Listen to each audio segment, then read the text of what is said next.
Essa é uma outra preocupação do presidente da República, que está pressionado por mudança em ministérios. O presidente Lula deu aval à cúpula do União Brasil, que em tese faz parte do governo. Em tese porque, obviamente, o governo está reclamando que não entrega votos na Câmara, nem no Senado. No Senado é um pouco melhor, mas enfim, na Câmara não entrega tudo. Mas o partido, sim, tem ministérios na esplanada. E aí a troca seria justamente na pasta do turismo. Vamos conversar com a Yasmin Costa, porque ela tem mais informações. Yasmin, já tem até nome para isso, da substituição, e isso já está batido o martelo ou ainda depende de negociações? Bem-vinda mais uma vez.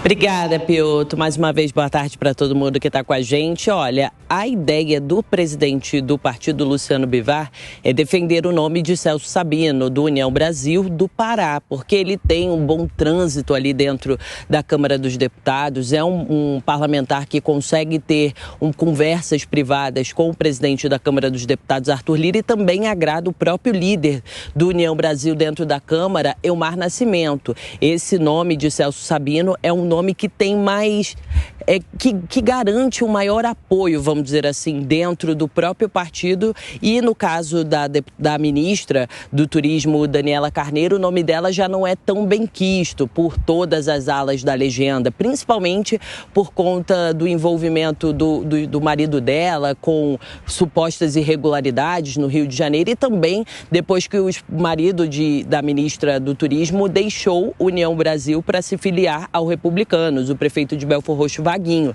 deixou União Brasil e se filiou ao Republicanos. Há uma sinalização de que a própria ministra deve também sair fazendo o caminho que o marido fez, e agora vem essa especulação de que o nome dela vai ser substituído. A gente entrou em contato hoje de manhã com o Luciano Bivar, conversamos com ele para saber detalhes sobre esse nome agora que surge de Celso Sabino.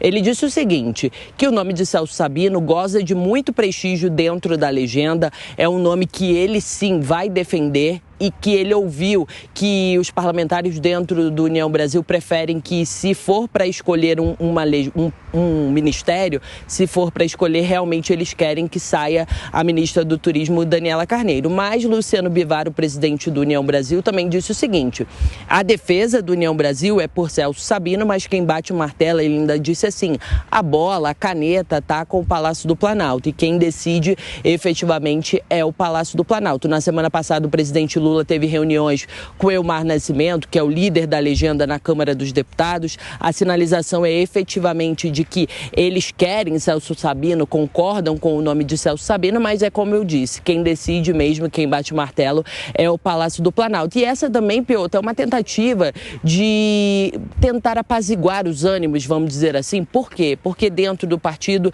não há um consenso com relação ao nome da atual ministra, e isso acaba que reflete na base de apoio ao governo Lula, que não entrega. A União Brasil é um dos partidos que não entrega todos os votos, já que tem três ministérios. Vamos dizer que seria, entre aspas, a obrigação entregar todos os votos, mas não é isso que acontece. E agora vem essa espécie, como se diz no jargão popular, esse freio de arrumação para tentar efetivamente conseguir abarcar e agradar a bancada, porque o presidente Lula tem questões importantes ainda para tratar dentro do Congresso Nacional, e a bancada do União Brasil é uma bancada grande, e se tiver garantidos esses votos, isso é muito importante para o Palácio do Planalto. Importante só lembrar que essa ideia de cooptação política que o governo Lula está usando, que é lá de 2003, do primeiro mandato do presidente Lula, hoje o Congresso tem muito mais autonomia e, claro, o Congresso responde pelos votos. Cada parlamentar tem que dar satisfação. Até porque, diferentemente de ministro de Corte Superior, daqui 3 anos e meio tem uma outra eleição para deputado federal ou para senador, dependendo, obviamente, se já está na segunda parte, na primeira parte do mandato. Mas, enfim... e as ideias do governo são ruins. O governo não negocia com o Congresso só porque tem base, tem ministro dentro da esplanada. Até porque o ministro é um só. Qual a influência que ele tem em cada parte do partido? O partido é muito diferente também em cada região do país. Yasmin, tem uma outra, digamos, tem outro teste também. Tem, obviamente, a sabatina de diretores do Banco Central, né? Os novos diretores vão ser indicados. Que é outro assunto, que o presidente fica reclamando do Banco Central e o governo dele não faz absolutamente nada para reduzir a dívida pública, o que favoreceria, por exemplo, o corte de juros. Mas esse é outro assunto, se vai politizar ou não o Banco Central com essas indicações também. Olha, Pioto, a sinalização é de que o presidente Lula está ali indicando Gabriel Galípolo para a diretoria do Banco Central, diretoria de política monetária. E por que o nome de Galípolo seria indicado? O que circula nos bastidores? Que a intenção é colocar Galípolo dentro da diretoria de política monetária, que é uma das diretorias mais importantes do Banco Central, só fica ali atrás da própria presidência do Banco Central. E a ideia é ter um nome alinhado com o Palácio do Planalto, já que Gabriel Galípolo é hoje o número 2 do Ministério da Fazenda. Para quê? Para tentar, ali dentro do Banco Central, mudar a política monetária, mudar, na verdade, a taxa básica de juros, a Selic, que é uma reclamação muito grande do presidente Lula. Então, a sinalização é de que há uma indicação meio que política para agradar pontos políticos, questões políticas vindas ali do Palácio do Planalto. Essa sabatina de Gabriel Galípolo será no dia 27 de junho. Não só Gabriel Galípolo, outro nome também vai ser sabatinado pela Comissão de Assuntos Econômicos, é o servidor do Banco Central, Ailton de Aquino Santos, que ele foi indicado para comandar a área de fiscalização da autarquia. Futuramente, a aposta também é a seguinte, que o nome de Gabriel Galípolo, como eu disse, hoje o número 2 do Ministério da Fazenda, de Fernando Haddad, a aposta é que ele entrando no Banco Central é que ele seja o substituto no ano que vem de hoje o presidente do Banco Central, Roberto Campos Neto. O mandato de Roberto Campos Neto termina no ano que vem, no dezembro de 2024, e há uma sinalização de que o grande favorito é Gabriel Galípolo, mas claro, eles precisam ainda passar por essa sabatina na Comissão de Assuntos Econômicos, como eu disse, dia 27 de junho, às 9 horas da manhã, e ainda tem a votação no plenário do Senado Federal. Essa votação no plenário ainda não foi marcada. Agora, essa semana, o que a gente tem conversando com alguns parlamentares é o seguinte, que Gabriel Galípolo e Ailton também vão intensificar a ida aos gabinetes para conseguir o voto favorável, porque não é simples assim, coloca o nome e consegue a aprovação da sabatina. Os parlamentares pressionam, ainda mais se tratando numa questão envolvendo o Banco Central, essa questão da taxa básica de juros, que são críticas recorrentes feitas pelo presidente Lula.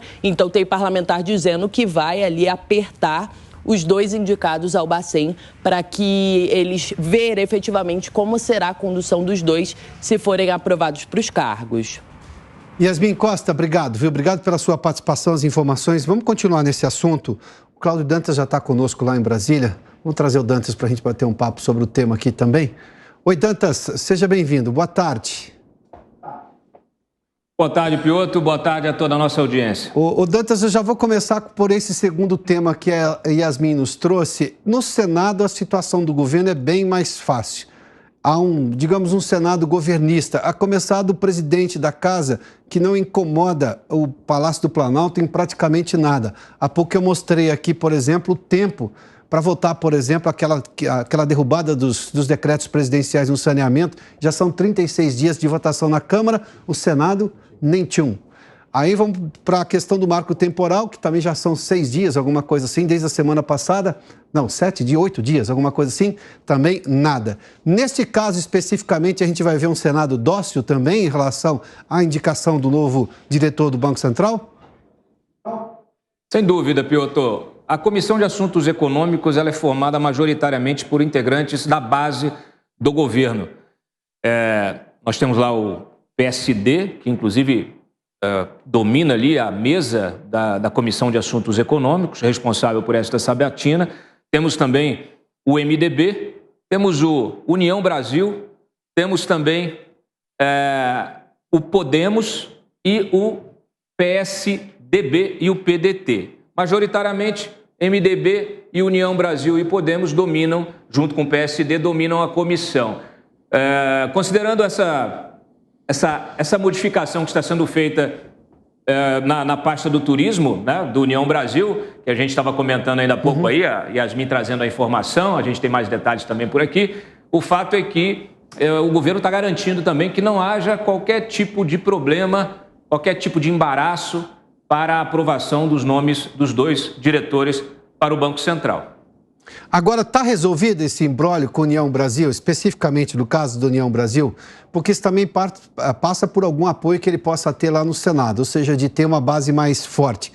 Agora, uma coisa é você resolver o problema da esplanada, outra coisa é garantir voto. No Senado, como você está fazendo menção aí, é uma situação mais controlada. Na Câmara, nós temos 513 deputados, representa um país como um todo, é o voto do parlamentar, é quem está muito mais próximo do cidadão, que tem que dar resposta muito mais rapidamente e, claro, está preocupado com daqui a 3 anos e meio, quando vai concorrer de novo, tem outra eleição, né? Muito menos do que 3 anos e meio. Mas essa questão do União Brasil já está pacificada?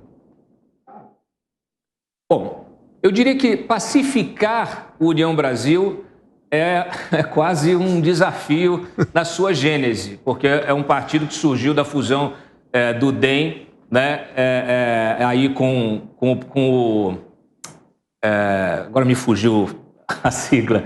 O União Brasil, ele funde dois partidos de direita, de centro-direita, com lideranças que tem muita independência, Piotr. Eles são lideranças que regionalmente... Era o PTB e o PFL, que depois tinha se tornado DEM, não é isso? O PTB, é isso, se não me engano, a fusão do União Brasil, é isso? Cara, agora vou te falar convenhamos que teve muita fusão recentemente, não é, mas a gente fala disso daqui a pouquinho, mas vamos lá. Você está me lembrando o antigo MDB. Uma vez eu perguntei para o pai da Simone Tebet, o senador Rames Tebet, o que era o MDB, ele falou assim, nem eu sei. Tamanha a diversidade que tinha. É DEM e PSL. PSL isso. Com DEM, isso. Fizemos um partido que é a União Brasil, que desde a sua origem tem problemas de se unificar numa bancada que tenha realmente uma posição fechada. Tanto é que muitas votações você tem normalmente o União Brasil com um perfil independente, atuando em votações nem sempre de acordo com o que o governo quer, muitas vezes com racha interno. Então isso é um problema do União Brasil. Mas vamos lá, nós temos lideranças importantes no União Brasil que podem garantir uma coesão maior, né? E aí nós mencionamos aí o próprio Elmar Nascimento, o Luciano Bivar com a ACM Neto, que entraram finalmente num acordo, e aí por isso estão indicando o Sabino, que é um sujeito com bastante trânsito, como a Yasmin disse, bastante cortês, tem uma articulação muito boa dentro da Câmara. Ele foi relator de um outro projeto da reforma tributária anterior, lá de 2021, e ele passou a ser muito respeitado dentro. Então, o martelo vai ser batido no retorno do Lula. Tá? O Lula, assim que voltar a Brasília, depois do feriado, vai bater o martelo. Mas no União Brasil, o nome já está posto. E, naturalmente, Piotr, a gente sabe que essas articulações elas só são formalizadas depois de que haja um acordo, um acerto nos bastidores. Esse acerto já foi feito. Foi feito a partir de muita conversa, muito diálogo nas bancadas, né? Então, isso é uma coisa que é um movimento que vem de baixo para cima, o que favorece muito a escolha do Lula para esse ministério, colocar um nome de fato do União Brasil. Porque o que acontecia com a Daniela do Vaguinho, e pouca gente sabe. A Daniela do Vaguinho, ela foi uma liderança escolhida pelo Lula porque ela teve muita influência na Baixada Fluminense, em função justamente da aliança que ela tem com o Eduardo Cunha. Muita gente não sabe, mas hoje o Ministério do Turismo e a própria a Daniela, não é Daniela do Vaguinho, eu diria que é a Daniela do Cunha, porque ela está representando interesses do Eduardo Cunha lá. O secretário executivo também foi indicado pelo Cunha. Nos bastidores, Eduardo Cunha estava aí fora do jogo político, né? Então está mostrando que ainda tem muita força, mas ajudou na eleição. Para governar é diferente. Então, para governar, o Lula precisou realmente fazer esse gesto para o União Brasil, para os caciques do União Brasil, porque se ele quer, de fato, o apoio do partido na Câmara, e o partido tem 59 deputados lá na Câmara, né, e integra aquele blocão que tem PP, PDT, PSB, Avante, Solidariedade, Patriota e a Federação do Cidadania com o PSDB. Então ele vai precisar realmente colocar o Celso Sabino lá para pacificar essa relação com a União Brasil e aí sim começar a ter chance de conquistar o apoio de um partido que é fundamental para qualquer votação lá na Câmara dos Deputados. Piotr. Dantas, obrigado, viu? Até amanhã. Bom, vamos seguir aqui, só para fazer menção um pouco a essa questão política. Talvez o governo se esqueça de coisas muito simples. Nós não estamos mais em 2003. O modus operandi do governo é exatamente o mesmo, de você trocar apoio partidário por ministério. E isso nem sempre resulta em votos no Congresso Nacional, que é o grande objetivo, porque se pudesse o PT governaria sozinho. É simples assim de ser compreendido esse aspecto também da gênese do partido e do próprio presidente Lula. A outra questão é que a eleição mostrou claramente, não apenas votou num Congresso conservador, num Congresso, nessa renovação de 1/3 do Senado e da Câmara como um todo, a Câmara ser sempre renovada a cada 4 anos, num Congresso conservador nos costumes e liberal na economia, ou seja, de forma de pensar muito diferente do que pensa o PT e do que pensa o presidente Lula. Além desse aspecto, a própria eleição foi muito apertada. Lula não ganhou com uma grande vantagem, sem contar tudo o que aconteceu no período eleitoral, porque você sabe, não preciso repetir aqui a série de dúvidas, reclamações, aquelas coisas todas que foram muito noticiadas à época. Mesmo assim, tem lá um resultado, o resultado oficial foi esse, e o resultado oficial foi uma diferença muito pequena entre o presidente Lula e o ex-presidente Jair Bolsonaro, que concorria à reeleição. Outros aspectos de Lula que eram comemorados, que ele era assim um diplomata do mundo, com uma grande influência internacional, cada viagem dele é uma tragédia, uma declaração ruim, e ele perdeu prestígio. Hoje, inclusive, um jornal francês mostra que o Lula não é mais o Lula. Bom, não sei como é que os franceses acreditaram que seriam, mas isso é problema dos franceses, desse jornal, desse grupo de franceses da esquerda europeia, que vive com uma ideia de que a esquerda latino-americana é como eles, é completamente fora da caixinha, tá? É mania de primeiro mundo de olhar para o mundo em desenvolvimento e saber que as regras são exatamente... Não são muito diferentes. A esquerda latino-americana não tem quase nada da esquerda europeia. Além do que todos esses aspectos, ou seja, você não tem um Lula que agrega hoje, um Lula que consegue trazer pessoas, que consegue chamar a atenção do mundo. Isso tudo se reflete, obviamente, também em votos na Câmara e no Senado, que tem uma situação um pouco mais confortável, não se sabe até quando.